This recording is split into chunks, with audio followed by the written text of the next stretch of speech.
Bismillahirrahmanirrahim. Assalamualaikum warahmatullahi wabarakatuh. Alhamdulillahi ala ihsanih wa syukru lahu ala fadlihi wa amtinanih. Asyhadu an la ilaha illallah wahdahu la syarika lahu ta'ziman li sya'nih. Wa asyhadu anna Muhammadan abduhu wa rasuluhu ad-da'i ila ridwanih. Sallallahu alaihi wa ala alihi wa sahbihi wa man sara ala nahjihi ila yaumiddin, amma ba'd. Alhamdulillah ayyuhal ikhwah fillah, kita bisa lanjutkan kembali daurah syarah hadis arba'in kita. Dan ini adalah pertemuan yang kedua dalam sesi daurah kali ini. Kita sudah memasuki hadis yang ke-18. Yaqulul musannif al-imam Abu Zakaria Yahya ibn Sharaf an-Nawawi rahimahullahu ta'ala, al-hadits al-thamin ashar عن أبي ذر جندب بن جنادة وأبي عبد الرحمن معاذ بن جبل رضي الله عنهما عن رسول الله صلى الله عليه وآله وسلم أنه قال اتق الله حيثما كنت وأتبع السيئة الحسنة تمحها وخالق الناس بخلق حسن. رواه الترمذي وقال حديث حسن وفي بعض النسخ حسن صحيح. Makna global dari hadis yang ke-18 ini dari Abi Dzar Al-Ghifari yang nama aslinya adalah Jundub bin Junadah, lebih terkenal dengan kunyahnya yakni Abu Dzar Al-Ghifari, dan beliau termasuk sahabat yang masuk Islam awal-awal saat Rasulullah SAW masih di Makkah. Dan Abi Abdurrahman Mu'adz bin Jabal radhiyallahu anhuma, keduanya meriwayatkan dari Rasulullah SAW yang bersabda, ittaqillah, bertakwalah kepada Allah, haitsuma kunta, dimanapun engkau berada. Wa atbi'is sayyi'atal hasanah, dan iringkanlah perbuatan jelek itu, perbuatan dosa itu dengan perbuatan baik. Tamhuha, niscaya perbuatan baik itu akan menghapuskan dosa yang sebelumnya. Wa khaliqin nasa bi khuluqin hasan, dan pergaulilah manusia ini dengan akhlak yang baik. Sikapilah orang-orang dengan sikap yang baik. Hadis ini diriwayatkan oleh Imam At-Tirmidzi. Kemudian setelah meriwayatkannya, beliau At-Tirmidzi rahimahullah mengatakan haditsun hasan. Itu dalam sebagian naskah Sunan At-Tirmidzi. Memang Sunan At-Tirmidzi ini diriwayatkan oleh beberapa murid beliau. Ada riwayatnya Al-Lu'lu'i, ada riwayat yang lain lagi. Nah, di riwayat yang lain, dalam versi atau dalam naskah yang lain, ada tambahan hasanun sahih. Biasanya kalau Imam Tirmidzi hanya mengatakan haditsun hasan, itu diungkapkan dengan hasanahut Tirmidzi. Hadis ini dihasankan oleh Imam At-Tirmidzi. Tapi kalau beliau mengatakan hasanun sahih, diungkapkan dengan kata-kata sahahahu, disahihkan. Jadi sengaja disebutkan di naskah yang lain ada tambahan sahih, karena beda nanti status hukumnya antara yang hanya beliau katakan hasan saja dengan yang beliau katakan hasan sahih. Nah,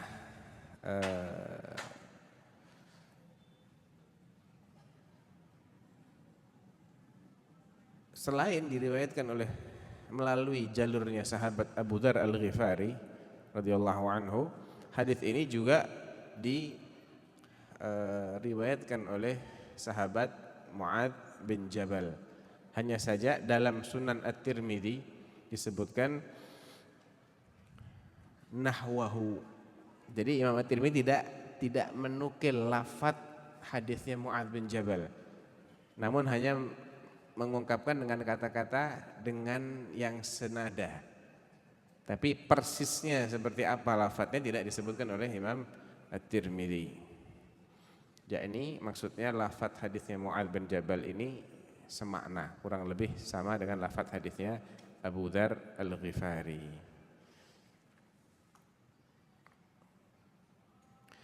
Setelah menyebutkan lafadz hadis ini masih dalam Sunan At-Tirmidzi juga, beliau kemudian menukil perkataan salah seorang perawi hadis ini.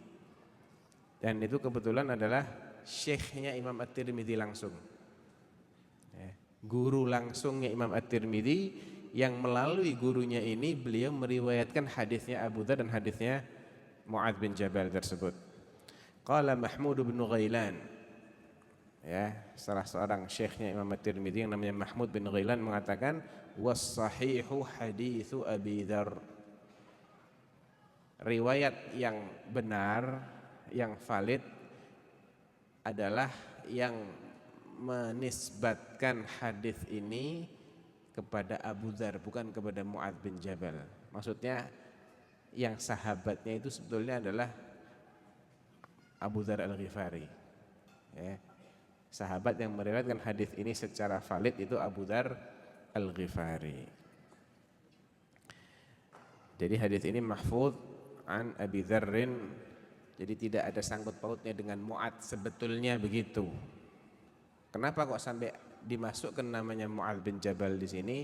Ada salah seorang perawi yang salah dalam menangkap atau dalam meriwayatkan hadis ini, sehingga dinisbatkan juga kepada Mu'adz. Jadi ada beberapa jalur, ujung-ujungnya itu Abu Dzar, dalam jalur yang lain ujungnya bukan Abu Dzar tapi Mu'adz bin Jabal. Yang betul adalah bahwa ini adalah hadisnya Abu Dzar, bukan hadisnya Mu'adz bin Jabal.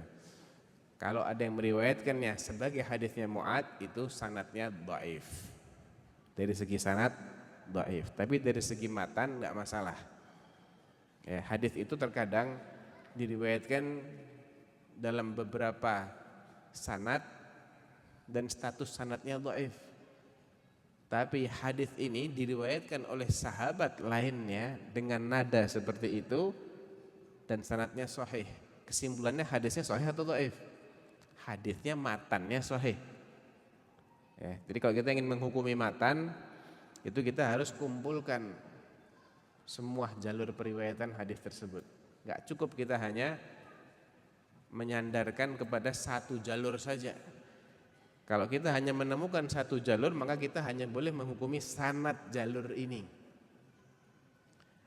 Isnaduhu sahih atau isnaduhu dhaif atau isnaduhu hasan atau isnaduhu munkar atau maudhu'. Tergantung siapa yang kita temui dalam sanad tersebut. Kalau ada perawi yang kadzab, maka sanadnya menjadi maudhu', palsu.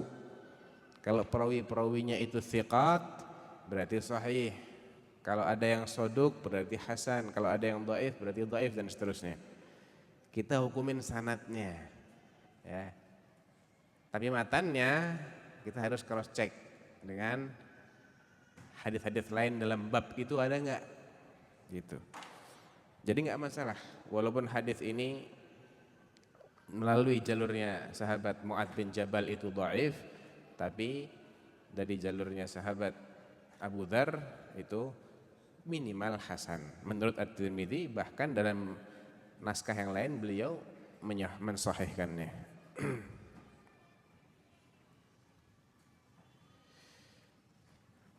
Ini menurut Imam At-Tirmidzi loh ya, bukan secara mutlak. Jadi yang mensahihkan di sini adalah Imam At-Tirmidzi. Walaupun kalau ditelaah dengan kriteria ulama yang lain belum tentu. Apa yang dihasankan oleh Imam At-Tirmidzi itu juga hasan menurut ulama lainnya. Belum tentu apa yang disahihkan oleh Imam At-Tirmidzi itu juga sahih menurut ulama lainnya. Baik. Bahkan disebutkan oleh guru kami Syekh Shalih Al-Utsaimin hafizahullah, selain diriwayatkan dari hadisnya Abu Dzar dan Muadz, juga ada sahabat-sahabat lain yang meriwayatkan hadis yang semakna. Kalau sanadnya kita teliti satu persatu memang nggak ada yang valid menurut kaedah yang sudah baku dalam menghukumi derajat suatu hadis. Ya. Jadi ada kaedah yang sifatnya ini ijtihad. Salah seorang ulama, Imam Tirmidzi, tentunya punya kriteria yang mungkin berbeda dengan ulama. Tapi kalau sudah di rata-rata, menurut standar penilaian yang sudah dibakukan, ya, masing-masing dari sanad ini tidak bisa dinyatakan sahih secara independen. Jadi ini dhaif, ini dhaif, ini dhaif, ini dhaif. Berdasarkan kaidah ilmu hadis, dhaif plus dhaif plus dhaif plus dhaif, atau dhaif plus dhaif saja, asalkan dhaifnya ini masih dhaif yang bisa saling memperkuat, maka dia sudah menjadi hasan li ghairihi. Ya, hasan li ghairihi. Jadi kalau untuk dijadikan sebagai acuan, insyaallah tidak masalah. Baik. Hadis ini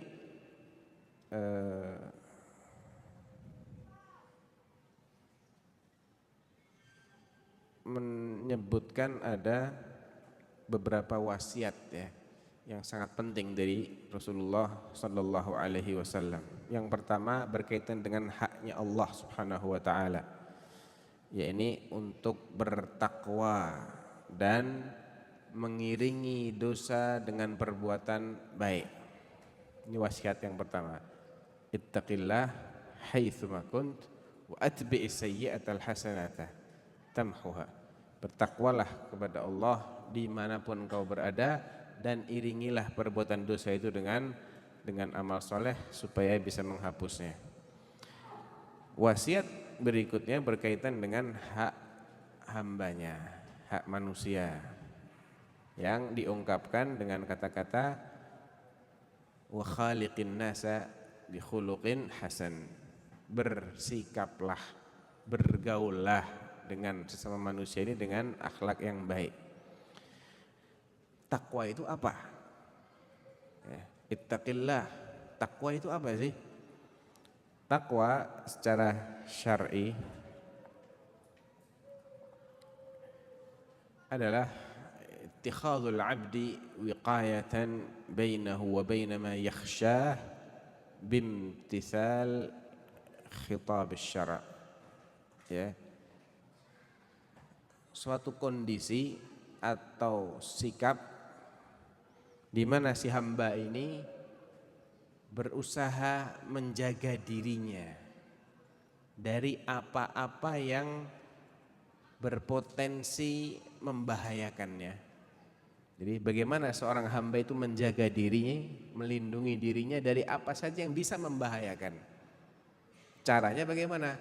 Caranya adalah dengan melaksanakan perintah agama, melaksanakan aturan syariat. Itu namanya takwa.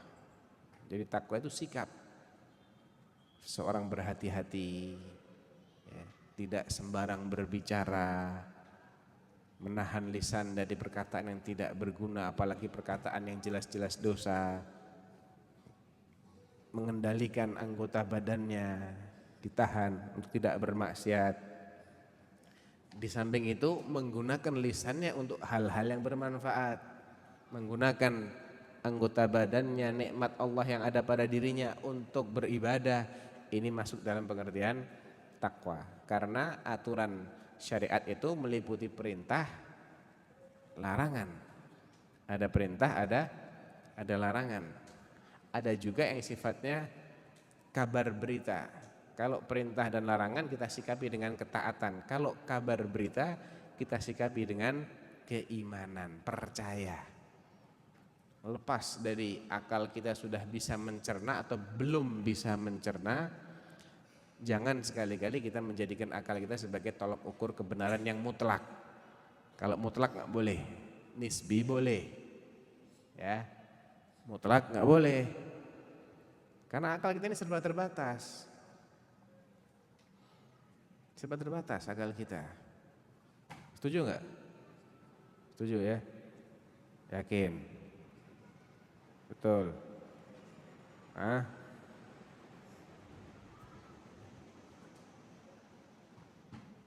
Mungkin nggak saya lempar sesuatu jatuhnya ke atas? Ini umpamanya. Saya lempar jatuhnya ke atas. Mungkin nggak? Nggak mungkin? Sepakat nggak mungkin? Sepakat ya? Nggak mungkin secara akal atau secara kebiasaan? Secara akal nggak mungkin? Ah, mosok.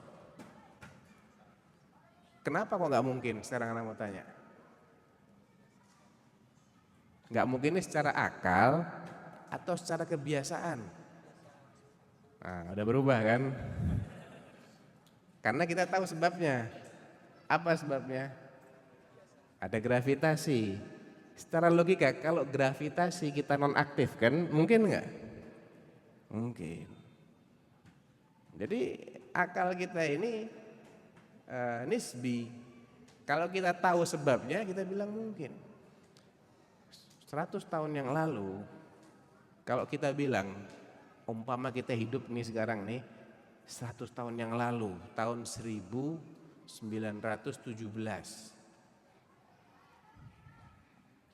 Saya bilang, barusan saya ngobrol dengan Imam Masjidil Haram. Langsung. Live. Mungkin nggak? Nggak mungkin.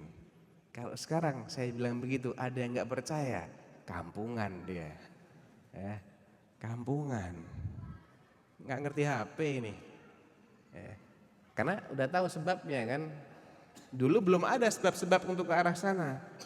Nggak mungkin, akal manusia belum bisa mencerna. Bukan tidak mungkin secara akal sebetulnya, tapi kebiasaannya belum ada. Ini luar biasa ini, ya, peristiwa Mi'raj, Isra saja, apalagi Mi'raj. Isra itu luar biasa, di luar kebiasaan yang mereka bisa cerna. Tapi secara akal kenapa nggak mungkin? Makanya Abu Bakar As-Siddiq radhiyallahu anhu, ketika orang-orang musyrik ini demikian girang dengan statement Rasulullah sallallahu alaihi wasallam yang mengklaim bahwa semalam dirinya diperjalankan dari Makkah ke Baitul Maqdis, kemudian pagi-pagi sudah pulang lagi ke Mekah. Ya, kuda super cepat saja berminggu-minggu itu. Ini mau naik apa? Nggak ada kendaraan lebih cepat dari kuda ketika itu. Mereka tidak mengenal kendaraan yang lebih cepat dari kuda. Dan ketika disampaikan oleh Rasulullah sallallahu alaihi wasallam, disebutkan dalam hadis riwayat Imam Al-Hakim dengan sanad yang sahih, hatta irtadda man irtadda hatta tarda ba'd man kana qad aman. Sampai ada yang sebelumnya beriman murtad itu dengar berita itu. Orang-orang kafir bertepuk girang, aduh dapat kita alibi ini untuk membuat orang-orang jadi tidak percaya dengan ajarannya Muhammad. Bahkan mereka dengan yakinnya akan menyampaikan ini kepada Abu Bakar As-Siddiq, dan Abu Bakar pasti akan tidak percaya. Betul. Abu Bakar dicegat, disampaikan, halaka ila sahibik. Cobalah kau kasih tahu sahabatmu itu, wahai Abu Bakar. Emang ada apa? Emang kenapa? Dia mengatakan bahwa semalam dia diperjalankan dari Masjidil Haram ke Masjidil Aqsa, dan pagi-paginya sudah bersama kita. Qal awaqad qala dzalik? Betul dia mengatakan seperti itu? Betul, banyak saksinya. Fa in kana qala dzalika faqad shadaq. Kalau emang dia mengatakan begitu, betul. Qala aw tusaddiquhu? Kau percaya dengan statement ini, dengan klaim ini? Walima la usaddiqu. Lah kenapa saya nggak percaya? Lah wong saya percaya dengan yang lebih hebat dari ini. Saya percaya bahwa tiap pagi dan sore wahyu itu turun dari langit ke bumi. Jauh mana langit bumi dengan Mekah, Palestina? Jauh mana? Hah? Jelas jauh langit bumi. Tiap hari loh Muhammad ini mengklaim dirinya dapat wahyu dari langit. Dan itu udah bertahun-tahun. Ya, saya percaya kok. Pinter ya Abu Bakar ya. Pinter. Jadi yang nggak mungkin menurut akal mereka itu nggak mutlak. Itu nisbi. Akal dia bermasalah. Akal dia bermasalah. Nah, kalau menyangkut sesuatu yang sifatnya itu khabar, berita, maka untuk menjadi orang yang bertakwa, asalkan beritanya ini bisa divalidasi. Ini penting ilmu hadis di sini. Valid nggak hadisnya? Kalau valid, khalas kita percaya, selesai. Hah? Selesai. Akal belum bisa mencerna, ya itu akal ente terbatas. Emang Allah tidak memberikan akal ini kemampuan yang tidak terbatas? Tidak, dibatasi. Kalau kita tahu cara berpikir, cara bekerjanya akal kita akan sangat bisa memaklumi kenapa kok tidak banyak yang bisa dicerna oleh akal. Sedikit yang bisa dicerna, sangat sedikit. Akal ini ibaratnya seperti prosesor. Kalau komputer, prosesor. Fungsinya apa prosesor? Memproses. Apa yang diproses? Hah? Apa? Sistem data. Siapa yang bilang data tadi? Hah? Antum? Jawaban data juga? Fadal dapat tadi ya? Fadal. Memproses data. Datanya dapat dari mana? Kalau prosesor ya dari apa yang diinput oleh si pengguna data. Kalau akal manusia dapat data dari mana? Angkat tangan. Angkat tangan. Antum. Yang keras. Hah? Mata, telinga. Singkatnya aja deh. Panca indera, ahsan. Fadhil. Hadiahnya. Kasihkan aja juga. Jadi panca indera. Pertanyaannya, panca indera kita ini sempurna? Tidak. Otomatis banyak yang nggak bisa ditangkap kan sama panca indera kita. Otomatis yang diproses juga terbatas. Jadi kalau kita nggak bisa memahami sesuatu itu karena memang data kita nggak lengkap. Bukan karena dia nggak ada, ya. Bukan karena dia nggak ada. Jadi yang tidak bisa kita pahami, imani, gitu loh. Gampang kan? Kalau diimani dan dia bisa paham, alhamdulillah. Nggak bisa paham, emang bukan tugas akal untuk memahami semuanya. Itulah perlunya iman. Bedanya iman dengan ilmu di situ. Kalau ilmu kita harus paham, namanya juga ilmu. Ya. Tapi kalau iman tidak dituntut kita untuk faham seluk-beluknya, tidak. Kita mengimani Allah, nggak bisa kita menciptakan bagaimana Allah. Kita belum pernah lihat kok, nggak bisa. Laisa kamitslihi syai'. Sudah Allah memutus harapan kita untuk bisa mengetahui hakikat Allah Subhanahu wa taala secara visual, nggak bisa. La tudrikuhul absar wa huwa yudrikul absar. Lan tarahu. Ya. Allah, kalian tidak akan bisa dicapai oleh penglihatan sehebat apapun di dunia ini. Kalau di akhirat bisa, di dunia nggak ada yang bisa. Jadi tidak berarti ketika kita nggak bisa melihat Allah, nggak bisa mendengar suaranya Allah nggak ada, nggak bisa. Ya. Baik.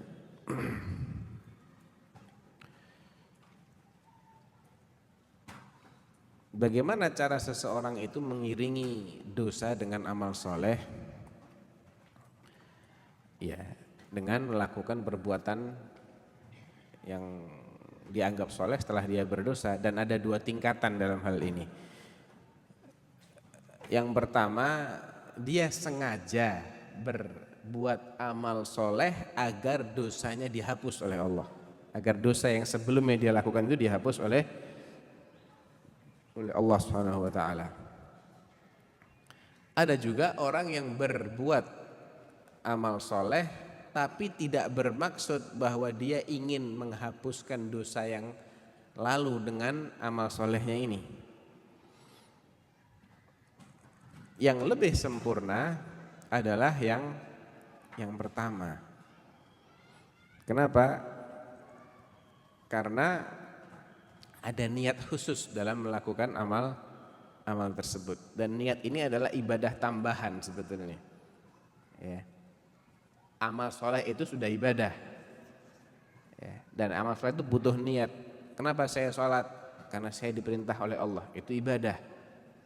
Kalau ditambah lagi, dan saya juga berniat melalui sholat saya ini agar dosa saya yang lalu diampuni oleh Allah, ibadah lagi. Ibadahnya 2 kali berarti di sini. Itulah hebatnya niat, ayyuhal ikhwah. Ya, niat ini luar biasa. Makanya ada salah seorang salaf yang menganjurkan kita agar belajar trik-triknya niat, rahasia-rahasia niat. Ta'allamun niyyah fa innaha ablaghu minal amal. Pelajarilah niat ini. Bagaimana kita meluruskan niat, mengoptimalkan niat. Karena niat ini lebih mencapaikan seseorang kepada targetnya daripada usahanya dia sendiri. Loh, kok bisa? Bisa. Saya mau tanya. Orang yang beriman dan beramal soleh dan mati dalam keadaan seperti itu, dia masuk mana? Masuk surga. Berapa lama di surga? Selama-lamanya. Kenapa? Kan dia cuma beramal sepanjang umur hidupnya saja. Hah? Kenapa Allah kasih janji seperti itu? Orang yang mati dalam keadaan kafir, dan dia ini ya otomatis kalau kafir dia nggak ada ibadahnya kan, dosa semua yang ada. Masuk mana? Neraka. Sampai unlimited. Kenapa? Kan dia cuman kufur selama umur hidupnya saja. 60, 70, 80, ya sampai dia mati. Tapi kenapa dia disiksa selamanya? Niat. Yang pertama karena niat, yang kedua juga karena niat.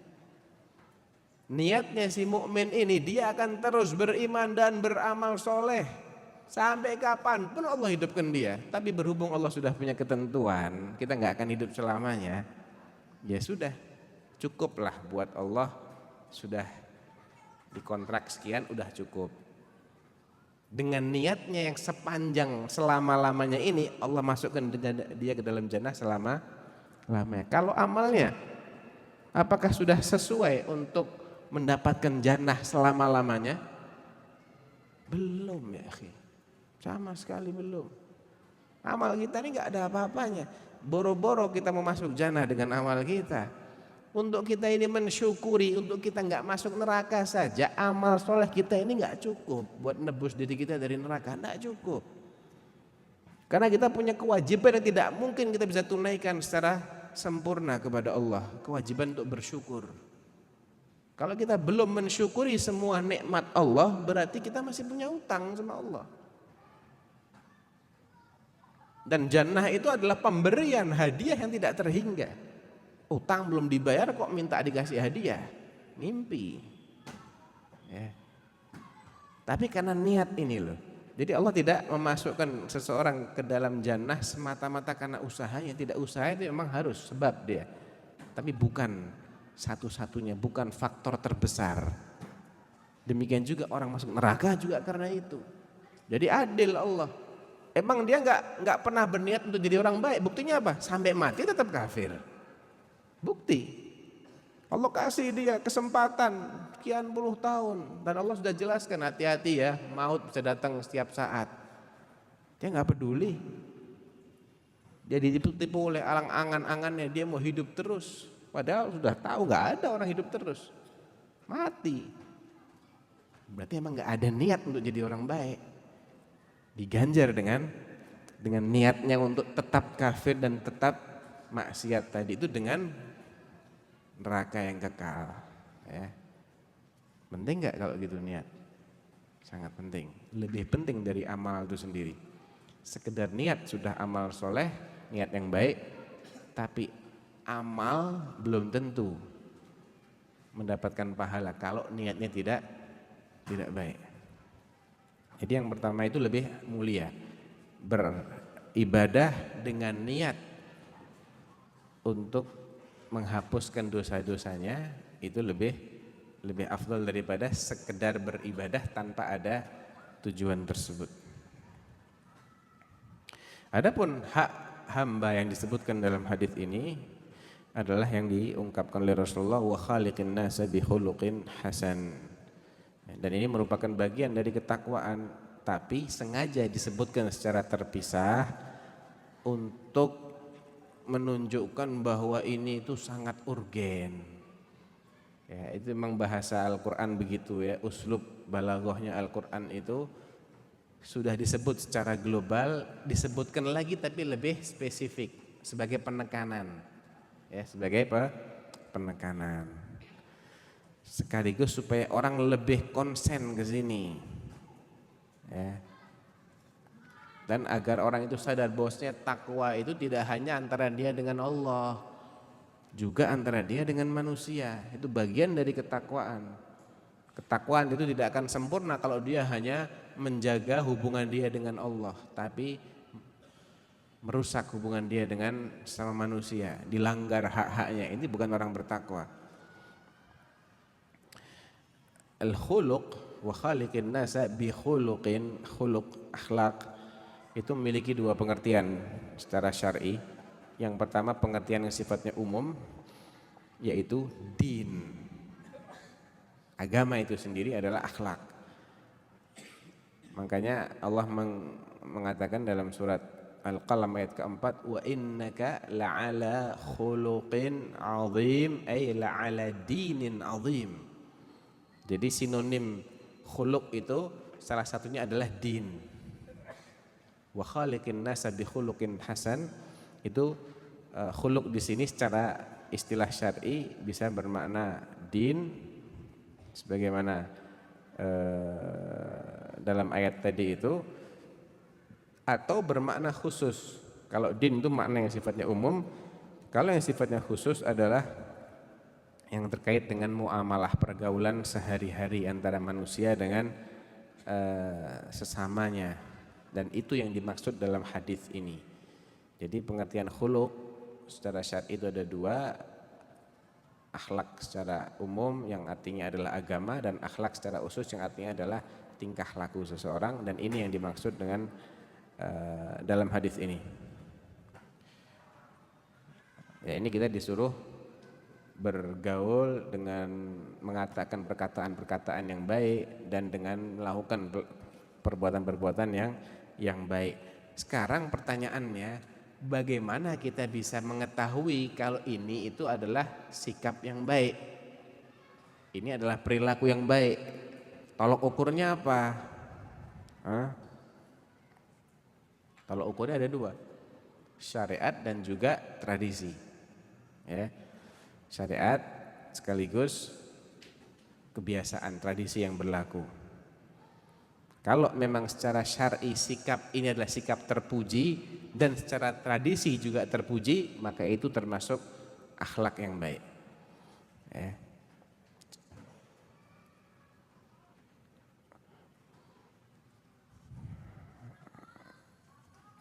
Taib. Itu mungkin terkait dengan hadis yang ke-18 berikutnya, al-hadits at-tasi'ah ashar. Qala al-musannif rahimahullahu taala an Abil Abbas Abdullah bin Abbas radhiyallahu anhuma annahu qala kuntu khalfan nabiyyi sallallahu alaihi wasallam yawman faqala ya ghulam inni u'allimuka kalimatin. Kata dari sahabat Abul Abbas yang terkenal dengan Ibnu Abbas. Jadi Ibnu Abbas ini punya kunyah Abul Abbas. Beliau meriwayatkan dari Nabi SAW yang mengatakan atau menceritakan bahwa suatu saat aku pernah berjalan atau pernah membonceng, bisa diartikan dengan membonceng, di belakangnya Rasulullah SAW pada suatu hari. Kemudian beliau mengatakan, ya ghulam, wahai anak kecil, anak muda, wahai bocah, inni u'allimuka kalimatin, aku akan mengajarimu beberapa kalimat, beberapa ucapan, yaitu ihfazillah yahfazka, jagalah Allah, Allah akan menjagamu. Ihfazillah tajidhu tujahak, jagalah Allah, engkau akan dapati Allah ada di hadapanmu. Idza sa'alta fas'alillah, kalau engkau minta, minta saja kepada Allah. Wa idza ista'anta fasta'in billah, dan kalau engkau minta tolong, minta tolonglah juga kepada Allah. Wa'lam anna al-ummata law ijtama'at 'ala an yanfa'uka bi syai' lam yanfa'uk illa bi syai'in qad katabahu Allahu lak. Dan ketahuilah bahwa andai umat manusia ini semuanya bersatu padu untuk memberikan suatu manfaat sekecil apapun kepadamu, maka mereka tidak akan berhasil kecuali kalau Allah sudah menetapkan manfaat tersebut akan sampai kepadamu. Ya. Jadi sehebat apapun manusia ini berusaha untuk melakukan sesuatu yang itu bermanfaat buat seseorang, kalau Allah nggak takdirkan nggak akan berhasil. Demikian juga sebaliknya, walau ijtama'u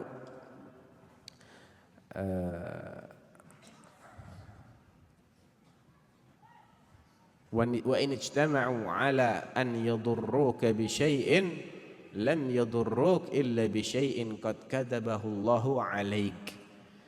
Dan kalau mereka itu bersatu untuk memudaratkanmu sekecil apapun, mereka tidak akan bisa berhasil kecuali kalau Allah sudah menetapkan kemudaratan itu akan menimpamu. Rufi'atil aqlam mujaffatis suhuf, pena yang diperintahkan untuk mencatat takdir-takdir Allah itu sudah diangkat dan lembaran-lembarannya sudah kering, nggak ada lagi yang perlu diotak-atik, ya, nggak ditambah, nggak dikurang. Qal rawahu Tirmidzi wa qala haditsun hasanun sahih. Hadis ini diriwayatkan oleh Imam At-Tirmidzi dan beliau mengatakan hadis ini hasan sahih. Wa fi riwayati ghairi Tirmidzi, adapun menurut riwayat selain Imam At-Tirmidzi, lafadznya adalah ihfazillah tajidhu amamak, jagalah Allah, engkau akan mendapati Allah ada di depanmu.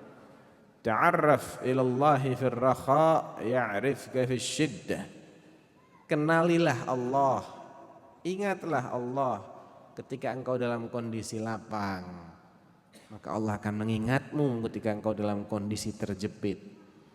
Memang tabiat manusia ini kalau sudah longgar, lapang, dia lupa sama Allah. Begitu terjepit, kondisi darurat, baru dia ingat. Di antara sebab terjerumusnya orang-orang musyrik ke dalam perbuatan syirik itu adalah kondisi lapang. Ya. Itu ditegaskan oleh Al-Quran dalam beberapa ayat. Di antaranya, wa idza raqibu fil fulki da'awullaha mukhlishina lahuddin falamma najjahum ilal barri idza hum yusyrikun.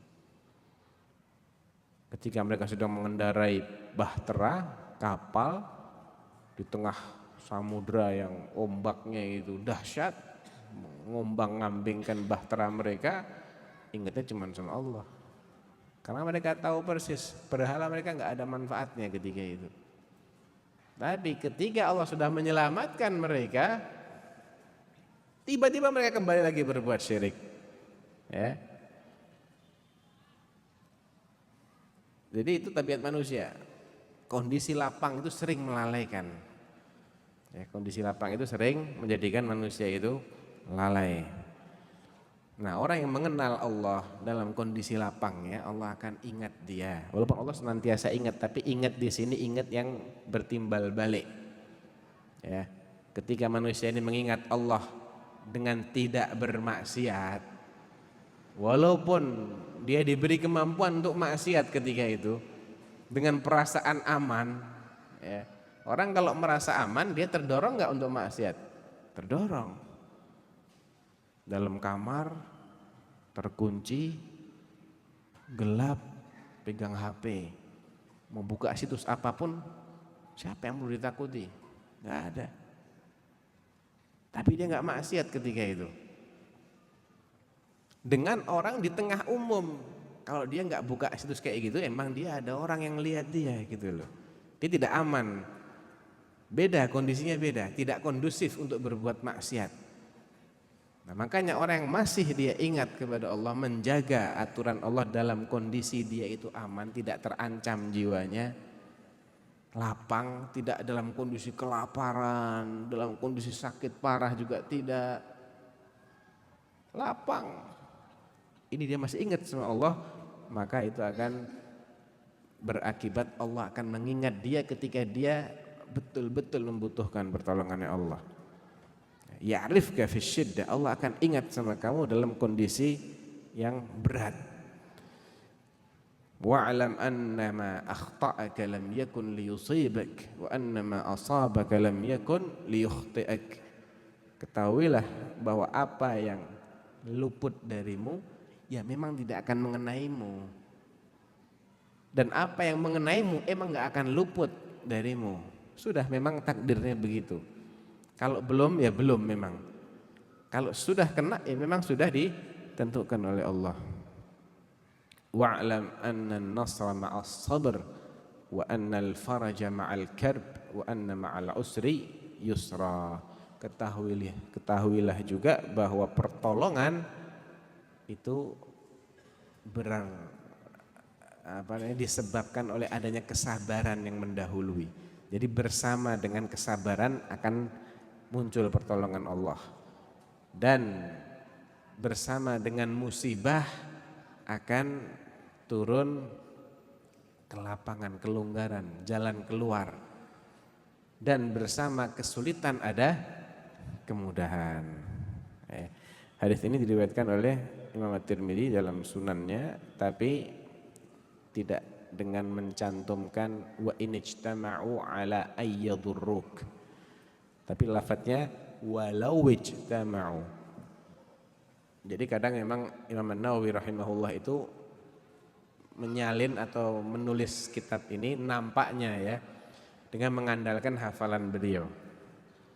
Dengan mengandalkan hafalan beliau, sehingga mungkin ada sedikit perbedaan lah. Wa in dengan walau maknanya sama. Dua-duanya ini artinya seandainya mereka berkumpul. Dan sanad hadis ini hasan, ya. Sanad hadis ini adalah tergolong hadis yang hasan. Adapun riwayat lain yang disinggung, wa fi riwayati ghairi Tirmidzi, dalam riwayat selain At-Tirmidzi, siapa selain At-Tirmidzi? Itu yang dimaksud adalah riwayatnya Abd ibn Humaid dalam musnadnya. Dan dalam redaksinya disebutkan ada beberapa tambahan, tapi sanadnya dhaif, ya. Tidak hanya seperti yang dinukil oleh An-Nawawi, ada lagi tambahan-tambahan lain, tapi sanad riwayat ini dhaif. Ada juga jalur-jalur periwayatan lainnya yang senada dengan riwayat yang kedua dan bisa saling menguatkan. Jadi secara global hadis ini adalah hadis hasan dalam dengan kedua matannya tadi, baik matan yang dinisbatkan kepada At-Tirmidzi maupun kepada yang selainnya Imam At-Tirmidzi. Jadi enggak masalah dari segi matan. Baik. Bagaimana yang dimaksud dengan menjaga Allah di sini? Yang dimaksud dengan ihfazillah itu maksudnya jagalah perintahnya Allah. Ya, jagalah aturannya Allah, dan aturan Allah itu ada dua macam. Aturan yang sifatnya qadar, ketentuan, sifatnya takdirnya Allah, itu aturan Allah enggak? Aturan Allah. Ada lagi aturan yang sifatnya syariatnya Allah. Di mana bedanya? Kalau takdir, bagaimana kita bisa menjaga aturan Allah yang sifatnya sudah takdir? Ya dengan sabar menghadapi takdir-takdir yang tidak mengenakkan. Itu cara kita menjaga aturan Allah yang sifatnya takdir. Jadi sudah terjadi baru kita bisa bersikap. Kalau belum kita nggak bisa bersikap. Lantas bagaimana dengan menjaga aturan Allah yang sifatnya syariat?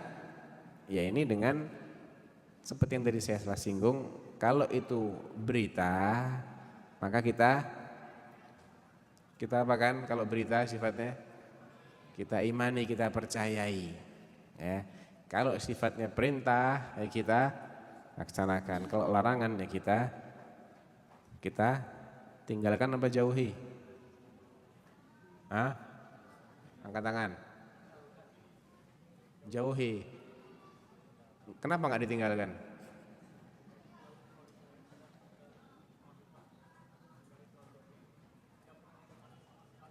Ahsan. Fadhol dia. Tenang, masih ada nih kaos. Kalau kurang masih ada lagi. Teh hangat. Jadi menjauhi ini lebih luas daripada sekedar meninggalkan. Kalau meninggalkan mungkin masih dekat-dekat, walaupun tidak melakukan. Ini belum. Allah minta menjauhi. Fajtanibu, jauhi. Jadi sebab-sebab yang mengarah ke sana juga kita hindarkan, kita tinggalkan. La taqrabuz zina. Jangan dekat-dekat dengan perzinaan. Saya enggak zina kok, cuman pacaran. Sama. Dia belum melaksanakan aturan ini. Karena pacaran itu adalah sebab terjadinya perzinahan. Enggak ada orang berzina kok enggak pacaran dulu. Enggak kenal, enggak apa, enggak kontak, tahu-tahu zina gitu. Enggak ada. Mesti ada mukaddimahnya kan. Ketahuan nih, hati-hati nih. Ayo. Ketahuan loh. Jadi hati-hati. La taqrabuz zina, ini larangan ini juga meliputi semua faktor yang mengarah kepada perzinaan.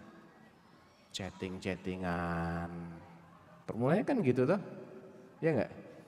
Betul. Betul. Pengalaman. Ya, dari situ nanti telepon, ikhtilat campur baur, dan berlanjut. Nah, jadi jauhi. Itu baru namanya taat. Jadi sebab-sebabnya pun ditinggalkan. Tidak hanya perbuatannya, tapi semua yang berpotensi yang memicu itu ditinggalkan, dijauhi. Jadi menjaga perintah Allah, aturan Allah yang sifatnya syariat ini dengan pertama mengimani kalau itu kaitannya dengan kabar atau berita, dengan sesuatu yang terjadi di masa lalu atau yang akan terjadi di masa depan, atau berita-berita yang sifatnya tidak bisa ditangkap dengan akal, tentang sifat-sifat Allah, ya, tentang sifat jannah, sifat nar, sifat malaikat. Kita nggak bisa membuktikan itu dengan akal kita, nggak bisa. Kita cuma bisa percaya. Ya sudah, itu cara kita menjaga perintah Allah, menjaga aturan Allah yang sifatnya itu adalah berita, adalah dengan mempercayainya. Yang penting valid nggak? Kalau Al-Quran jelas. Kalau hadis ya tanya kepada ahlinya. Ahlinya bilang apa? Kalau sepakat hadis sahih ya sudah percaya. Kalau sepakat hadisnya tidak sahih, nggak usah dipercaya. Kalau diperselisihkan, ya tergantung Anda merojehkan pendapat yang mana. Yang mensahihkan, konsekuensinya Anda harus percaya. Atau amalkan kalau itu perintah, atau jauhi kalau itu larangan. Kalau belum menganggap sahih, ya nggak perlu dipercayai. Dan tidak berlaku perintah itu maupun larangan itu, tidak bersifat mengikat, ya. Jadi tergantung. Tapi sekali lagi ini dikembalikan harus kepada ahlinya, bukan orang yang tidak ahli kemudian dia berijtihad menilai, mengukur-ngukur, nggak punya ilmu kok menilai. Berdasarkan apa dia menilai kan? Kalau itu sesuatu yang halal, maka dengan meyakini kehalalannya, apakah wajib dia melakukan? Tidak. Cukup dia meyakini bahwasanya itu yang halal itu sudah cukup. Misal daging kuda halal apa haram? Halal. Berdasarkan pendapat yang rajih ya. Wajib dia makan kuda? Tidak. Daging kambing halal jelas. Sapi halal. Wajib makan daging sapi? Tidak. Boleh nggak jadi vegetarian? Boleh tapi ada syaratnya.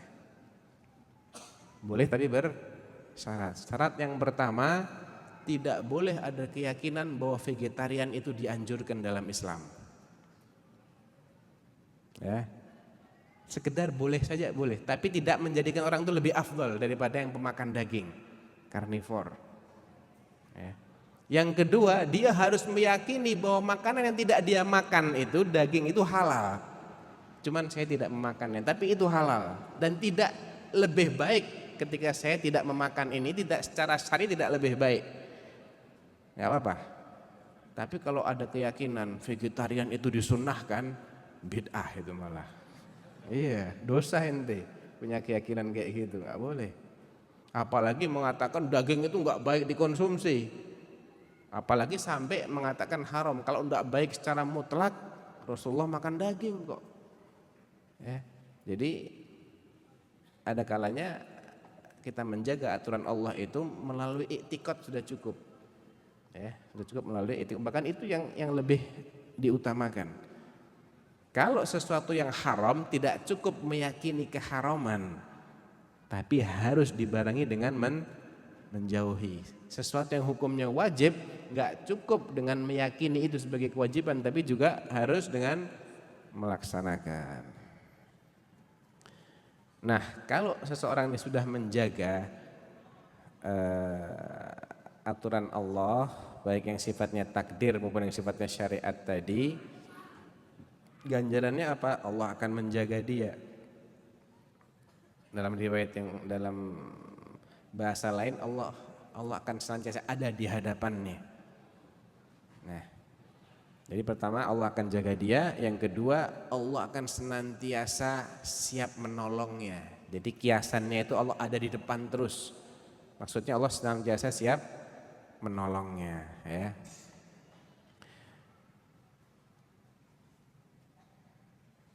Bedanya apa? Allah menjaga dia dengan Allah menolong dia. Kalau Allah menjaga dia itu artinya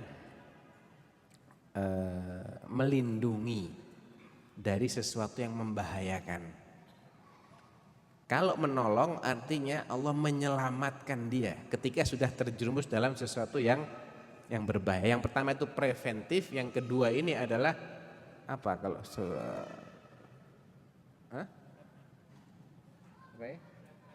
repreventif. Pokoknya yang pertama itu melindungi, mencegah, yang kedua memberikan jalan keluar gitu loh. Sudah terlanjur ini, diserang oleh musuhnya bagaimana? Diselamatkan oleh Allah, ditolong oleh Allah. Kalau belum, dihindarkan dari hal-hal yang membahayakan. Kemudian beliau mengatakan rufi'atil aqlam wa jaffatis suhuf. Ini isyarat tentang adanya pencatatan semua ketentuan Allah Subhanahu wa taala. Jadi di antara takdir, di antara cakupan beriman kepada takdir Allah itu adalah mengimani bahwa ada 4 tahapan ya. Yang pertama, Allah mengetahui dulu. Jadi Allah mengetahui segala sesuatu, tidak ada yang luput, satu pun tidak ada. Jadi Allah tidak pernah bertambah maupun berkurang ilmunya. Ya, ilmu Allah nggak tambah, nggak kurang. Ini tahapan pertama. Setelah Allah mengetahui apa yang terjadi, Allah mencatat. Nah, jadi di sini adalah tahapan kedua takdir. Setelah Allah mencatat apa yang Allah ketahui bakal terjadi, tahapan ketiga adalah Allah menghendaki terjadinya apa yang akan terjadi, dan tahapan berikutnya adalah Allah menciptakan, merealisasikan. Jadi ilmu, penulisan, kehendak baru diciptakan oleh Allah Subhanahu wa taala. Ta'arraf ila Allah fil rakha' ya'rifka fil syiddah.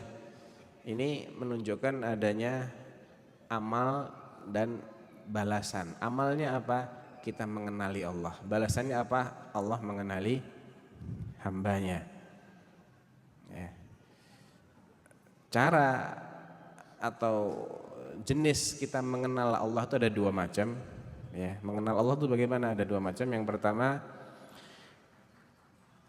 ma'rifah yang mengandung unsur mengakui rububiyah Allah. Ma'rifah itu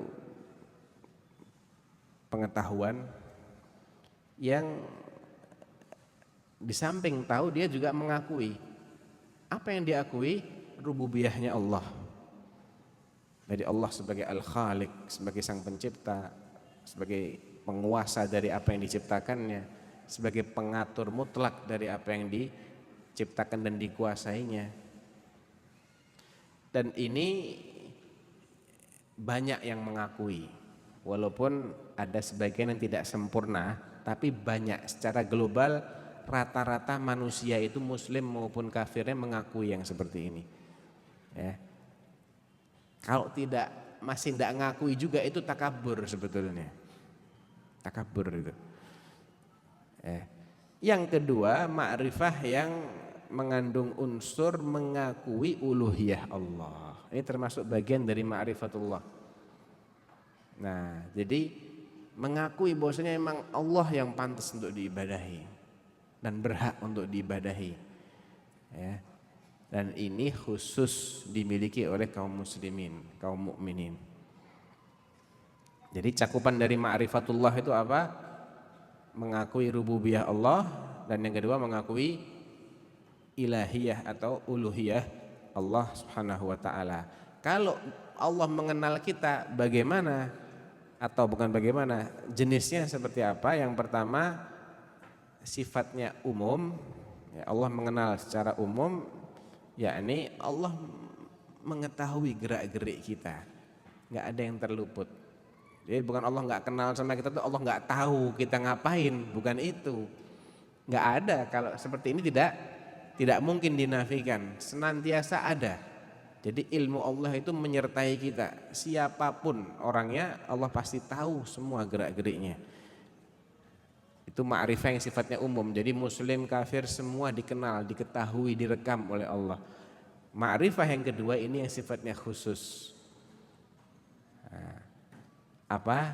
Yaitu Allah memberikan pertolongan, pembelaan, dukungan kepada hambanya, pengawasan, perlindungan. Nah, ma'rifah jenis yang kedua itu lebih utama daripada ma'rifah jenis yang pertama, karena ma'rifah yang kedua ini adalah khusus diwujudkan oleh orang-orang yang beriman.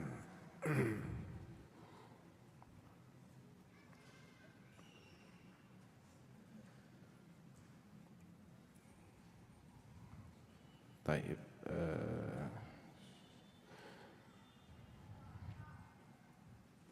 salah satu lagi, hadis yang ke-20 ya, al-hadits al-'ishrun qala al-musannif rahimahullahu taala an Abi Mas'ud Uqbah bin Amr al-Ansari al-Badri radhiyallahu anhu annahu qala Rasulullah sallallahu alaihi wasallam inna mimma adraka an-nas min kalamin nubuwwatil ula idza lam tastahi fasna' ma syi'ta.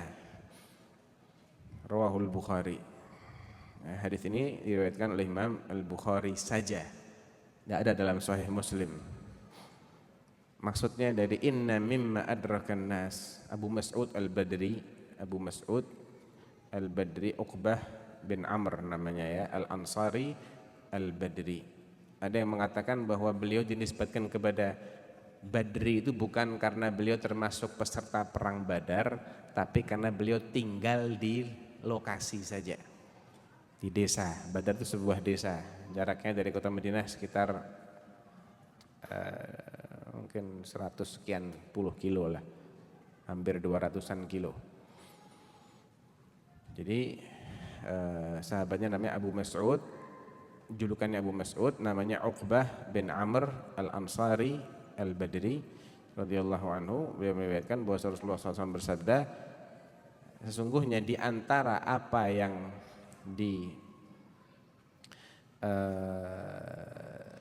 masih ditemukan oleh orang sekarang yang merupakan bagian dari peninggalan nabi-nabi dan rasul-rasul yang terdahulu. Jadi ada ucapan nabi-nabi dan rasul yang sebelum-sebelum kita, tapi masih dilestarikan dan masih kita temukan ya, sebelum zamannya Musa alaihissalam maupun zamannya Isa alaihissalam. Jadi kalau ada riwayat min kalamin nubuwatil ula, an-nubuwah ula, kenabian yang terdahulu, itu maksudnya sebelum Nabi Musa dan sebelum Nabi Isa ya. Dan sebelum juga nabi-nabi Bani Israel yang belakangan munculnya seperti Dawud ya, dan lain-lainnya, Sulaiman. Ini semua setelah periodenya Nabiullah Musa, bukan itu. Jadi sebelumnya itu malah. Jadi sudah sangat klasik ya, ungkapannya ungkapan yang sudah umurnya sudah ribuan tahun, karena sebelum zaman Rasulullah, bahkan sebelum zamannya Nabiullah Isa dan Musa. Apa ungkapan itu? Ungkapan nabawi tersebut adalah kalau engkau tidak malu, berbuatlah sesukamu. Nah, di sini ada dua pengertian pemahaman terhadap lafadz hadis ini, dan kedua-duanya benar pemahaman ini. Cuman sisinya saja yang berbeda. Yang pertama, ini sifatnya perintah.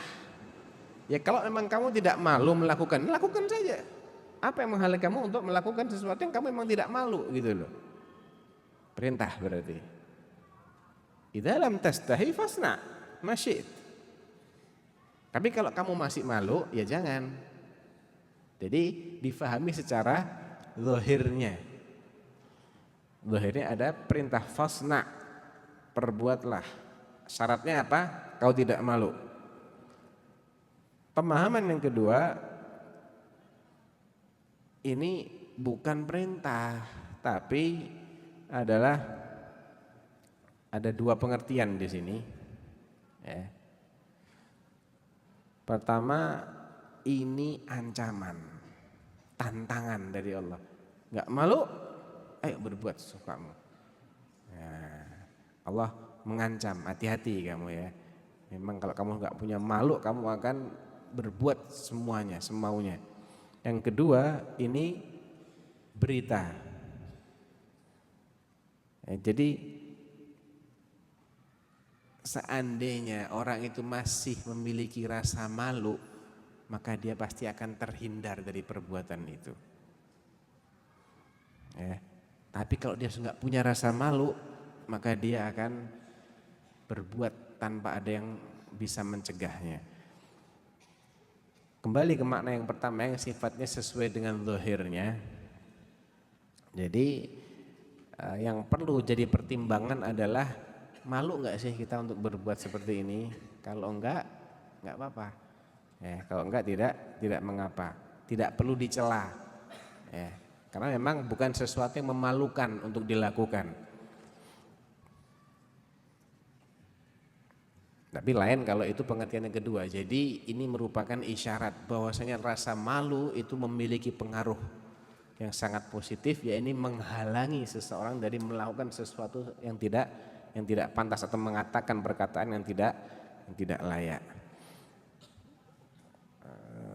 Taib. Sudah 3 hadis. Mungkin kita tambah satu lagi ya. Hadis yang ke-21, al-hadis al-hadi wal 20, qala al-musannif rahimahullahu taala an Abi Amr wa qila Abi Amrah Sufyan bin Abdullah radhiyallahu anhu annahu qala qultu ya Rasulullah qul li fil islami qawlan la as'alu anhu ahadan ghairak. Jadi Abu Amr, ada juga yang menyebutkan Abu Amrah, nama aslinya Sufyan bin Abdullah Ats-Tsaqafi radhiyallahu anhuma. Beliau mengatakan bahwa beliau pernah minta kepada Rasulullah, wahai Rasulullah, ajarkan kepadaku, sampaikan kepadaku suatu ucapan yang setelah aku mendengarnya bisa jadi pegangan buatku ya Rasulullah, menjadi pedoman hidupku yang tidak perlu lagi aku bertanya kepada orang lain sepeninggalmu. Apa jawab beliau? Qul amantu billah tsumma istaqim. Katakan aku beriman kepada Allah kemudian istiqomah. Istiqomahlah dalam keimanan ini. Rawahu Muslim. Ya. Tapi dalam naskah Sahih Muslim yang sampai ke tangan kita, lafadznya bukan tsumastaqim namun fastaqim. Qul amantu billah fastaqim.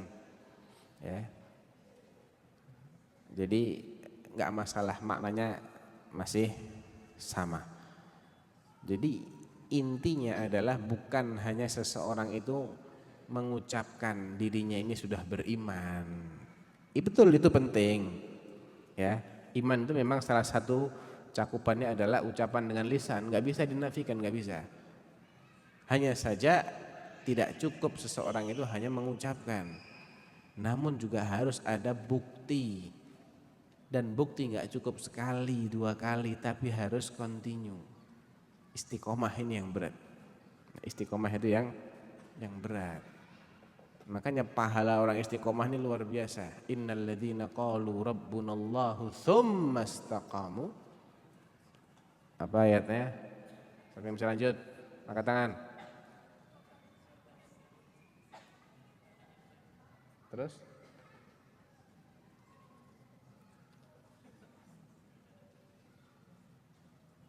Innal ladzina qalu rabbunallahu tsumma istaqamu tatanazzalu. Habis waktunya. Yang lain. Terus?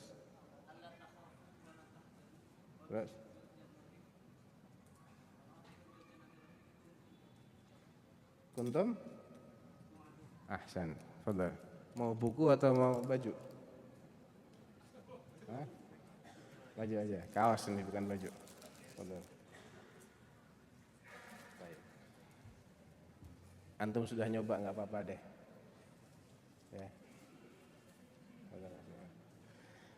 Tinggal 1. Tatanazzalu alaihimul malaikatu alla takhafu.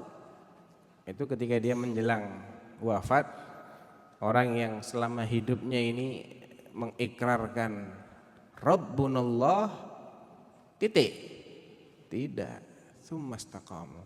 Kemudian dia istiqomah dengan ikrarnya ini. Sampai kapan? Sampai mati. Yang penting tuh istiqomah enggak? Gitu. Enggak cuman mengakui saja, mengakui betul penting. Tapi kalau dia enggak istiqomah, jangan-jangan di akhir hayatnya dia berbalik. Ya.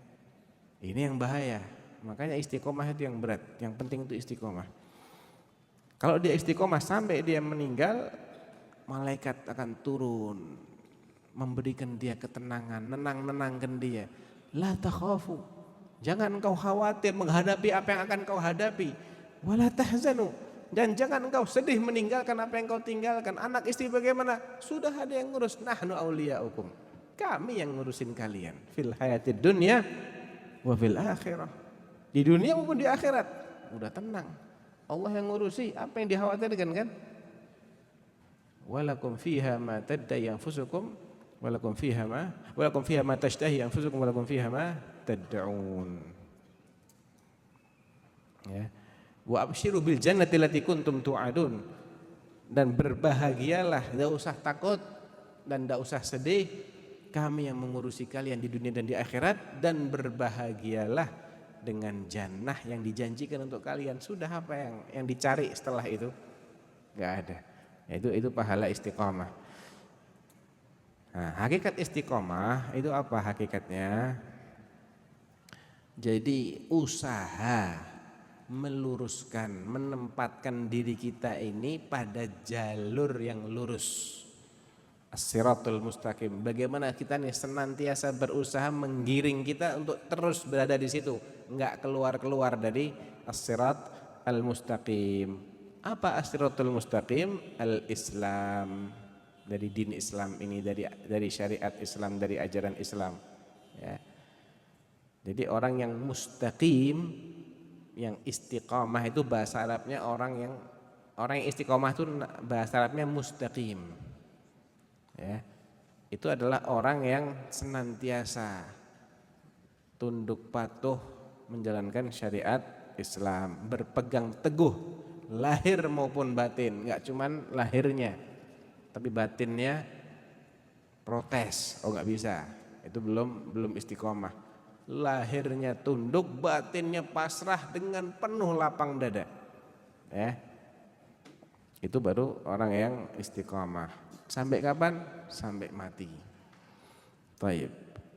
Mungkin 4 hadis dulu hari ini yang bisa kita syarah. Sisa waktunya kita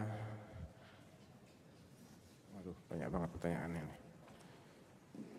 Bagaimana larangan isbal itu? Karena orang tua saya tidak memperbolehkan celana cingkrang. Emang ada perbedaan di kalangan ulama salaf tentang isbal yang diharamkan itu yang bagaimana? Ada di antara mereka, ini juga pendapat sebagian sahabat Nabi, Ibnu Mas'ud di antaranya, dan juga Abu Bakar As-Siddiq radhiyallahu anhu, bahwa isbal yang dilarang itu isbal yang disertai kesombongan, bukan semata-mata isbal. Pendapat yang lain, pendapatnya Sayyidina Umar Al-Khattab dan juga sebagian sahabat, adalah isbal secara mutlak dilarang, sombong maupun enggak sombong. Hanya saja kalau sombong lebih berat dosanya, lebih berat siksanya. Tapi kalau dilarangnya semuanya dilarang. Jadi ada 2 di sini. Kalau isbal itu dilakukan dengan kesombongan, berarti sudah disepakati dia dilarang, haram. Ya, haram. Tapi yang diperselisihkan adalah kalau isbalnya tidak dibarengi dengan niat untuk menyombongkan diri, untuk takabur, maka ini masih diperselisihkan. Nah, kalau antum merojehkan pendapat yang hanya dianggap haram ketika disertai kesombongan, yaitu terpulang kepada antum. Antum sombong enggak ketika isbal? Kalau enggak ya tidak mengapa. Ya. Walaupun lebih baik, jelas lebih baik enggak isbal, ini sepakat. Ya, enggak ada yang mempermasalahkan untuk lebih baik tidak isbal, enggak ada yang mempermasalahkan. Yang dipermasalahkan adalah wajib enggak ketika dia enggak sombong itu untuk tidak isbal. Ini yang dipermasalahkan. Jadi tidak keluar dari manhaj ahlu sunnah masalah ini, tidak boleh menjadi kriteria. Wah, kalau masih isbal bukan ahlu sunnah. Tidak, salah itu. Dong sahabat berselisih kok. Terus kita mau klaim siapa yang tidak ahlu sunnah di antara sahabat Nabi? Semua ahlu sunnah. Ya. Jadi nggak bisa masalah-masalah yang memang sejak dahulu para as-salafus saleh itu sudah berijtihad dan tidak satu pendapat, nggak bisa kita jadikan sebagai tolok ukur. Ya. Pendapat yang mana tidak mengeluarkan orang, manapun pendapat yang dipilih tidak mengeluarkan seseorang dari keahlusunnahan wal jamaah, tidak. Tetap dia menjadi ahlu sunnah asalkan tidak sombong tadi. Kedua, orang tua saya tidak bisa mengaji dan ingin belajar mengaji tetapi tidak ada waktu untuk belajar karena mengurus nenek saya yang sudah uzur atau sepuh. Apabila saya berniat membaca Al-Quran dan pahalanya saya alirkan untuk kedua orang tua saya, bagaimana? Ini juga diperselisihkan. Tidak ada waktu untuk mengaji. Ngaji maksudnya baca Quran ya. Yang saya pahami ngaji sini membaca Al-Quran karena dia mengaitkan dengan menghadiahkan pahala baca Al-Quran. Ada yang mengatakan seperti Syekhul Islam Ibnu Taimiyah, amal soleh seperti ini masih bisa sampai. Tapi ada juga yang mengatakan tidak nyampe kecuali yang memang ada dalilnya. Yang ada dalilnya amal soleh bisa dikirimkan pahalanya itu seperti sedekah, ya, mengqadha puasa, kalau dia punya utang puasa bisa dikirim, haji, umroh itu juga bisa, ya. Tapi yang tidak ada dalilnya, mereka mengatakan kita nggak bisa mengkiaskan. Ini ibadah masalahnya. Ibadah tuh nggak bisa kita menganalogikan satu ibadah dengan ibadah lainnya. Tapi yang mengatakan bisa, alasannya apa? Kalau puasa yang sifatnya itu tidak berbuat saja, tidak makan, tidak minum, tidak melakukan ini itu yang membatalkan puasa, itu saja bisa dikirim pahalanya. Kenapa yang amal sifatnya itu perbuatan, perkataan nggak bisa dikirim amalnya, pahalanya, gitu loh. Jadi mereka menggunakan kias aula. Ya. Apakah para ahli hadis memiliki madhab sendiri atau bermadhab kepada salah satu dari 4 imam madhab? Ahli hadis zaman dahulu mereka semuanya mujtahidun. Seperti Imam At-Tirmidzi, Abu Dawud, An-Nasai, Ibnu Majah, Al-Bukhari, Imam Muslim, Imam Ahmad. Mereka semuanya ahlul ijtihad. Mereka punya madhab sendiri-sendiri. Tidak saling taklid, ya. Tapi kalau ahli hadis sekarang itu mereka tidak masuk dalam kategori imam ahli ijtihad, enggak. Syarat-syaratnya untuk menjadi imam mujtahid belum lengkap. Belum lengkap. Namun ada pendapat yang diklaim sebagai madhab ahlul hadis. Ya, madhab ahlul hadis itu tidak satu warna. Ya, tergantung warna hadisnya apa. Enggak punya imam khusus. Ya, kalau hadisnya bilang A mereka A, hadisnya bilang B mereka B. Orangnya bisa macam-macam, gitu loh. Pokoknya ini kebiasaan mengikuti apa yang disampaikan oleh hadis itu dianggap sebagai madhabnya ahlul hadis. Karena ahlul hadis di sini adalah orang yang mengikuti hadis Rasulullah Sallallahu Alaihi Wasallam.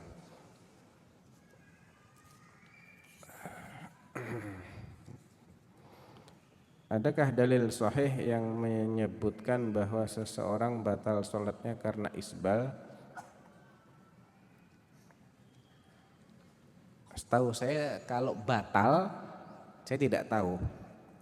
Belum pernah saya mendapatkan dalil yang menyebutkan seseorang itu batal sholatnya gara-gara isbal. Bagaimana jika anak dibikinin BPJS oleh orang tua namun oleh saya sendiri tidak dipakai dan tidak membayar iuran BPJS? Ya, antum tidak menanggung apa-apa di sini, tidak berdosa, bagus malah. Ya, karena BPJS ini masih bermasalah secara syar'i, ya, tidak keluar dari asuransi kan, sifatnya asuransi komersial. Asuransi komersial itu hampir terjadi ijma bahwa itu haram. Saya bilang hampir karena sangat banyak sekali yang mengharamkan dan hanya beberapa gelintir saja yang masih membolehkan. Asuransi komersial itu mengandung unsur riba, mengandung unsur gharar, mengandung unsur judi, mengandung unsur aklul mal bil batil. Wah, jadi ngeri itu dah. Bagaimana dengan perkataan Muslim, saya memang pendosa tapi saya juga mengerjakan kebaikan. Kalaupun masuk neraka, toh tidak akan selama-lamanya. Wah, ini terlalu pede ini. Apakah ucapan ini sebuah kekufuran? Ini kok kayak ucapannya Yahudi ya? Lan tamassanan naru illa ayyaman ma'dudat atau ayyaman ma'dudah. Tayyib, satu hari berapa sama dengan 1000 tahun di neraka. Panasnya 70 kali panas api dunia. Panas api dunia itu ada yang bisa melelehkan baja loh. Api dunia kan masih las itu, bisa melelehkan baja, itu masih api dunia ya akhi. Kali 70. Satu hari aja di neraka 1000 tahun. Ada yang siap digodok dalam tungku 5 menit. 5 menit aja. Ada yang siap. Tunggu paling berapa derajat? Ini 1000 tahun. Dia orang Yahudi ini terlalu pede. Saya nggak bilang dia Yahudi, enggak, tapi mirip. Ucapannya mirip, gitu loh. Jangan sampai seperti itu. Dan umat ini banyak yang akan mengikuti Ahlul Kitab. Hati-hati, ya, hati-hati. Jadi jangan sampai ada ucapan seperti ini. Na'udzubillah, terlalu berani dia. Siapa yang bisa menjamin? Ente belum tahu ente mati dalam keadaan muslim atau bukan kan? Kok bisa? Nggak akan selama-lamanya. Siapa yang bisa menjamin seperti itu? Pertanyaan nggak habis-habis. Apakah anggapan bahwa ketika kita beristighfar ketika berbuat maksiat termasuk hadis tersebut? Ya, termasuk istighfar kan amal soleh meskipun kita belum mampu meninggalkan maksiat tersebut. Nah, ini muskilah ini. Terus letak taubatnya di mana? Tinggalkan dulu baru istighfar. Masa sambil minum khamr astagfirullahaladzim enggak terus? Bahasa Sundanya celelean. Wah, kepanjangan. Pendek-pendek dulu. Waduh, panjang lagi. Wah, lebih panjang. Ini mah surat ini. Tolong jangan tulis surat ya. Kesian yang lain. Apakah bekerja di restoran yang menjual minuman beralkohol haram, tetapi masih ada makanan dan minuman yang lain yang halal? Bagaimana cara untuk menghalalkan gaji? Cari restoran lain yang tidak menjual kecuali yang halal. Karena secara tidak langsung antum ikut melanggengkan ya beroperasinya restoran-restoran yang mencampurkan antara yang halal dengan yang haram. Jadi kalau mau gajinya itu tidak terkena syubhat, cari restoran lain yang halal. Banyak kok restoran yang halal ya. Apakah main game LOL? Apa itu game LOL? LOC apa LOL? Cel? Bukan ini. COC, Command and Conquer itu. Apa itu? Saya nggak tahu nih apa ya. Karena ada sihirnya. Kalau ada sihirnya haram ya. Apakah memelihara burung tidak boleh dalam Islam? Memelihara burung tujuannya apa dulu?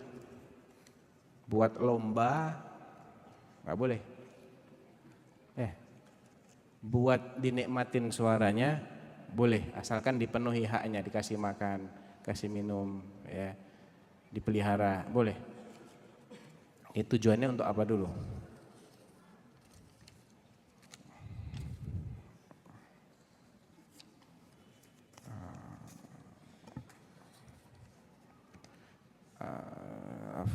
Keluar dari topik. Apakah game yang di dalamnya ada taruhan atau koin tapi tidak nyata, apa hukumnya? Janganlah ya. Ya itu kan nanti pelan-pelan orang jadi asyik main taruhan, nggak boleh. Ya, ini bagian dari pertama paling tidak dia buang-buang waktu, melakukan perbuatan yang sia-sia, dan itu bukan ciri orang beriman. Qad aflahal mu'minun alladzina hum fi salatihim khashi'un walladzina hum 'anil laghwi mu'ridun. Orang beriman yang beruntung itu ciri-cirinya salah satunya adalah berpaling dari hal-hal yang tidak ada gunanya. Apa gunanya? Game halal lu hampir nggak ada gunanya, buang waktu. Buat ngilangin stres Ustaz, orang beriman itu ngilangin stresnya dengan zikrullah, bukan dengan main game. Ya. Ala bizikrillahi tatmainnul qulub. Arihna bis salati ya Bilal. Istirahatkan kami dengan salat wahai Bilal. Ayo kita salat yuk. Karena Rasulullah SAW idza hazabahu amrun fazi'a ila salat. Rasulullah itu kalau sedang menghadapi perkara-perkara yang sulit, yang menyita pikiran beliau salat. Dengan berzikir tuh hati akan tenang. Itu cara kita menghilangkan stres, bukan dengan main game. Paling tidak itu buang-buang waktu, minimal. Dan itu bukan ciri orang yang beriman. Yang imannya sempurna maksudnya ya. Ya bukan berarti kemudian yang main game itu kafir, tidak loh. Tapi itu bukan ciri orang yang mukmin yang baik, yang sempurna imannya. Wah, ini tulisannya bagus banget ini. Anak pelaku riba dahulu, sekarang sudah tobat alhamdulillah. Dulu anak pernah mukul pihak bank yang nagih ke rumah. Singkat cerita berjalan sekian tahun baru anak menghubungi orang tersebut dan minta maaf. Alhamdulillah beliau maafkan. Bagaimana tindakan anak tersebut? Ya bagus. Antum minta maaf, itu bukan mukulnya loh ya. Minta maafnya bagus. Karena antum nggak berwenang untuk memukul petugas bank. Antum kan bukan waliul amr. Bukan. Apa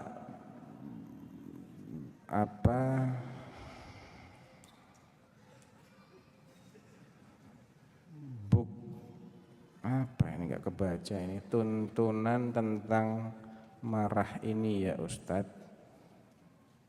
Aduh, saya susah bacanya ini.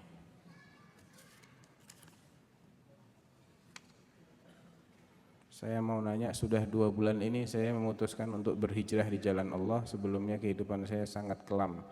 Sering sekali hal-hal yang dilarang oleh Islam saya lakukan. Pertanyaan saya, bagaimana caranya agar saya bisa melupakan masa lalu terburuk? Jangan dilupakan. Kalau lupa malah bahaya nanti. Bagaimana saya bisa melupakan masa lalu terburuk saya agar saya fokus untuk memperbaiki kehidupan saya dan istiqomah? Jadi justru dengan kita masih ingat kita punya dosa di masa lalu, itu kita terdorong untuk terus rajin istighfar, rajin bertaubat, dan mengganti masa lalu yang sudah terlewatkan dengan penuh dosa tadi dengan sisa umur kita isi ibadah. Ya. Jadi jangan dilupakan sama sekali, jangan. Tapi juga jangan kita dihantui keputusasaan, aduh percuma deh, sudah terlalu banyak berdosa, Allah tidak akan ngampuni saya. Keyakinan ini lebih besar daripada dosanya. Orang punya keyakinan Allah nggak akan ngampuni dia, itu suudzon sama Allah. Suudzon ini dosa besar ya akhi. Itu kaitannya dengan iman dan kufur loh. Hati-hati, suudzon sama Allah, Allah nggak akan ngampuni saya. Allah bilang apa? Wa inni laghaffarun liman tab wa amana wa amila salihan tsumma ihtada. Dan aku ini betul-betul pengampun terhadap orang yang bertaubat, beriman dan beramal saleh, kemudian dia menetapi hidayah. Allah bilang akan ngampuni, asalkan begitu. Kok dia bilang sudah nggak akan diampuni? Dia nggak percaya sama ayat ini, nggak percaya sama ayat, hukumnya apa? Kufur. Meragukan salah satu sifat Allah yang itu sudah jelas-jelas ditetapkan oleh Allah dalam Al-Quran dalam banyak ayat. Ini hukumnya kufur, hati-hati. Jadi jangan sampai orang ini kebablasan juga. Takut itu bagus, tapi takut yang proporsional. Kalau overdosis takutnya bahaya.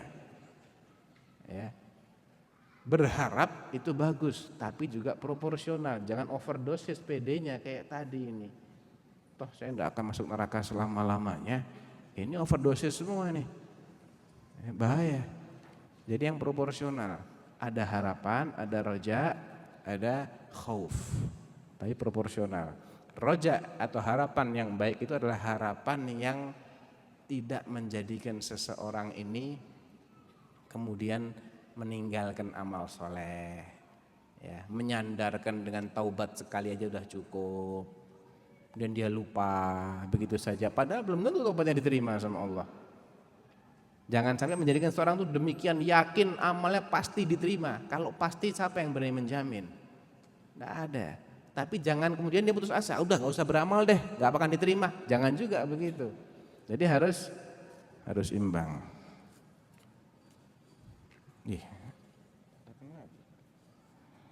Mohon dijelaskan apa itu hadis hasan dan hadis sahih. Hadis hasan itu hadis yang tingkatannya di bawah sahih. Tapi dari segi boleh tidaknya, bukan boleh ya, status hukumnya sama-sama menjadi sumber hukum. Baik hasan maupun sahih itu dua-duanya adalah hadis yang sah, yang valid, yang berkonsekuensi hukum sama. Bedanya di mana? Kekuatannya saja. Ya, kekuatan. Seperti orang lulus dengan tidak lulus. Lulus itu ada yang lulus dengan nilai A, ada B, ada C kan? Semuanya dianggap lulus. Tapi sama enggak yang A dengan yang C, yang B? Enggak sama. Ya, kekuatannya jelas ini lebih kuat. Panjang.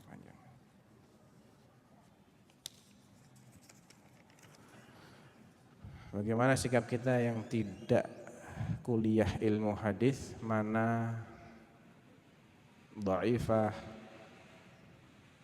apa ini ya Allah, susah nih bacanya. Di mana para ulama, mana taifah, di mana para ulama saja lalu beda pendapat. Aduh, saya nggak paham nih pertanyaannya. Tolong tulis pertanyaannya, jangan cepat-cepat. Ini tulisannya nggak jelas, ini susah dibaca. Jadi saya nggak bisa jawab. Apa boleh seorang yang masih kuat untuk meninggalkan Musdalifah sebelum fajar? Ini tentang manasik. Apa boleh seorang yang masih kuat untuk meninggalkan Musdalifah sebelum fajar karena mengikuti rombongan? Insya Allah itu termasuk uzur ya. Kalau dia khawatir tertinggal oleh rombongan dan dia nggak bisa jalan sendiri, itu maka itu insya Allah termasuk uzur. Dia boleh meninggalkan Musdalifah asal sudah lewat 2/3 malam atau bulan sudah nggak kelihatan lagi. Ya, bulan sudah tidak terlihat lagi, dia boleh beranjak dari Musdalifah ke Mina. Tadi dikatakan ada ma'rifah, ada dua, yaitu rububiyah Allah dan uluhiyah Allah. Bagaimana dengan ma'rifah asma wa sifatnya Allah? Sebetulnya asma wa sifat itu masuk dalam bagian rububiyah. Ada yang membagi menjadi dua, ada yang membagi menjadi tiga, enggak masalah. Ya, mereka yang membagi menjadi dua itu memasukkan asma dan sifat Allah ke dalam rububiyah Allah. Ya, intinya mengenal Allah dengan segala sifat-sifatnya, termasuk Al-Khaliq itu kan sifat Allah juga, Al-Malik, Al-Mudabbir itu sifat Allah juga. Tapi ini yang lain panjang-panjang semua, saya nggak bisa jawab sekarang. Mudah-mudahan ada waktu lain untuk menjawab. Wallahu taala alam. Sallallahu ala nabiyyina Muhammadin wa ala alihi washabbihi wasallam. Assalamualaikum warahmatullahi wabarakatuh.